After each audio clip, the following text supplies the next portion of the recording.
அஸ்ஸலாமு அலைக்கும். Welcome to Nisha cooking உலகம். இன்றைக்கி நம்ம பார்க்க போகிற ரெசிபி என்னென்னு பார்த்தீங்கன்னா, நெய்க்கோழி பிரட்டல். உண்மையிலே இதோட டேஸ்ட் வந்து அவ்வளோ அருமையாக இருந்துச்சு.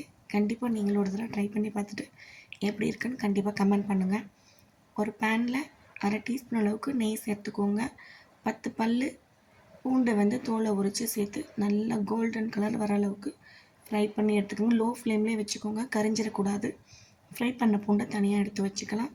இப்போ அதே பேன்லேயே ஒரு கொஞ்சமாக கடுகு, வெந்தயம், 1 டீஸ்பூன் அளவுக்கு ஜீரகம், 1/2 டீஸ்பூன் அளவுக்கு தனியா, இதையும் லோ ஃப்ளேம்லேயே வச்சு நல்லா ஃப்ரை பண்ணி எடுத்துக்கலாம். இதுலேயே நம்ம ஃப்ரை பண்ண பூண்டையும் சேர்த்து நல்லா கிளறி விட்டுருங்க. இது நல்லா ஆறினதும் இப்போ இதை வந்து ஒரு மிக்சர் ஜாரில் சேர்த்துக்கலாம். சேர்த்துட்டு காரத்துக்கு வந்து நம்ம வந்து மிளகாய் தூள் சேர்க்க போகிறதில்ல. வரமிளகாய் 10லேருந்து 12 வரமிளகாயை ஊற வச்சு அதையும் சேர்த்துக்கலாம். கொஞ்சமாக மஞ்சத்தூள் சேர்த்து நல்லா பேஸ்ட் மாதிரி அரைச்சி எடுத்துக்கோங்க.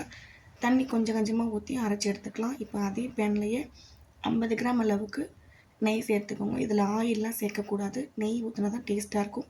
நம்ம அரைச்ச மசாலாவையும் அந்த நெய்யில் சேர்த்து 2 நிமிஷம் நல்லா கிளறி விட்டுருங்க. இப்போ நம்ம க்ளீன் பண்ண சிக்கனை இந்த மசாலாவோட சேர்த்துக்கலாம். இதுக்கு வெங்காயம், தக்காளி இதெல்லாம் எதுவுமே தேவையில்லை. நான் ஒரு 3/4 கிலோ அளவுக்கு சிக்கன் எடுத்திருக்கேன். நல்லா கிளறி விட்டுருங்க. தேவையான அளவு உப்பு நீங்கள் சேர்த்துக்கலாம். ஒரு குழிக்கரண்டி அளவுக்கு தயிர் சேர்த்துருக்கேன். ஃப்ரெஷ்ஷான கருவேப்பிலை 2 கொத்தளவு சேர்த்து உப்பு கொஞ்சமாக போட்டிருக்கேன். நீங்கள் வந்து பத்தலைன்னா அப்புறமாட்டி சேர்த்துக்கலாம். நல்லா கிளறி விட்டுருங்க. கிளறி விட்டுட்டு இதை வந்து ஒரு 15லேருந்து 20 நிமிஷம் லோ ஃப்ளேம்லேயே வச்சு வேக வச்சுருங்க. ஹையில் வைக்க வேணாம். அதுவே தண்ணி விட்டு நல்லா வெந்து வந்துடும். நீங்கள் தண்ணி ஊற்றலாம் தேவையே இல்லை. ஆனால் டேஸ்ட்டு வந்து உண்மையிலே சூப்பராக இருக்கும்.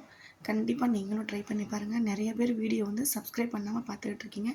கண்டிப்பாக சப்ஸ்கிரைப் பண்ணிடுங்க. இந்த வீடியோ பிடிச்சிருந்தால் லைக் பண்ணுங்கள், ஷேர் பண்ணுங்கள். தேங்க்ஸ் ஃபார் வாட்சிங்.